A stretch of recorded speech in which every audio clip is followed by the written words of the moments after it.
Selamat pagi Ibu-ibu yang saya hormati. Sebelum kita melakukan mediasi, izinkan saya memperkenalkan diri terlebih dahulu. Nama saya Galis Nafi SHM Hum, sebagai mediator yang telah dipilih ibu-ibu. Selanjutnya, kepada ibu-ibu sekalian, saya berikan kesempatan untuk memperkenalkan diri masing-masing.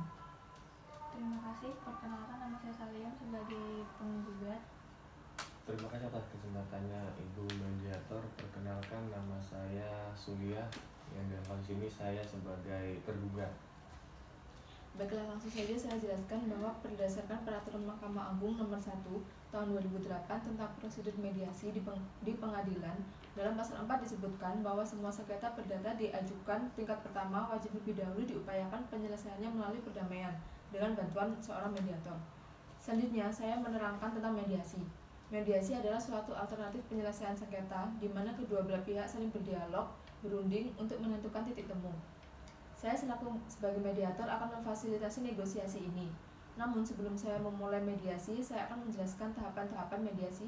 Di antaranya, yang pertama saya akan memberikan penyelesaian kepada para pihak untuk bergantian. Yang kedua, saya akan mencari kesepahaman awal dari kedua belah pihak. Yang ketiga, saya akan mendefinisikan dan menentukan agenda pembicaraan. Setelah itu kita akan masuk dalam tahap negosiasi, dan apabila negosiasi mencari kesepakatan, kita akan menyusun kesepakatan akhir. Apakah setuju dengan kesepakatan tersebut? Setuju, Bu. Setuju, Bu. Baiklah, kita mulai mediasi pagi ini. Bagaimana kalau kita mendengar dari penggugat terlebih dahulu untuk menyampaikan keterangannya? Silakan Ibu Saliem.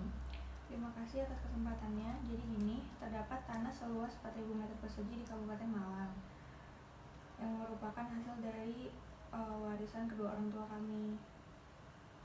Tapi saya merasa tidak dibagi oleh Ibu Surya secara adil. Begitu, Bu. Lalu bagaimana tanggapan dari Ibu Surya? Memang benar, Bu, bahwa saya dan Ibu Salim ini mendapatkan tanah warisan dari kedua orang tua kami yang masing-masing mendapatkan bagian tanah seluas 2.000 meter persegi. Tapi pada tahun 1950 saya membeli tanah dari Ibu Salim, sehingga pada saat ini saya memiliki tanah dengan luas 4.000 meter persegi.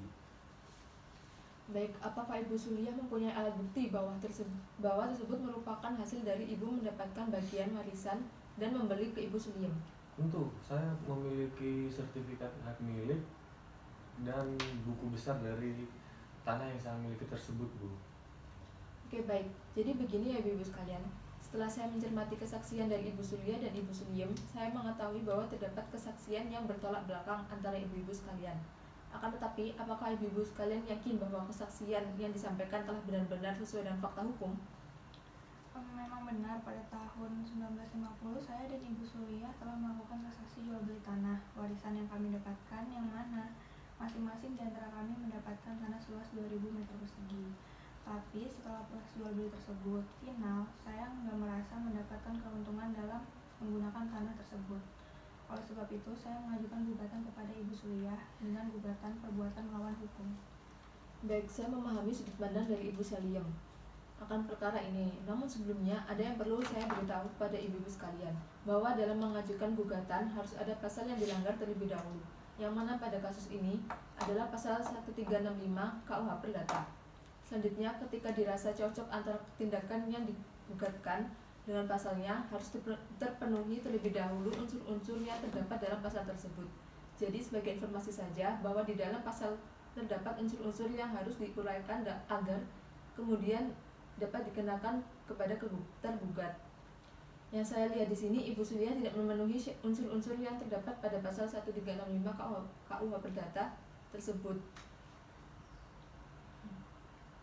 Makanya itu, Bu, saya merasa ada kejanggalan dalam perkara ini. Soalnya ya pada saat saya melakukan transaksi jual beli itu, saya melakukannya sudah sesuai dengan hukum yang berlaku, Bu.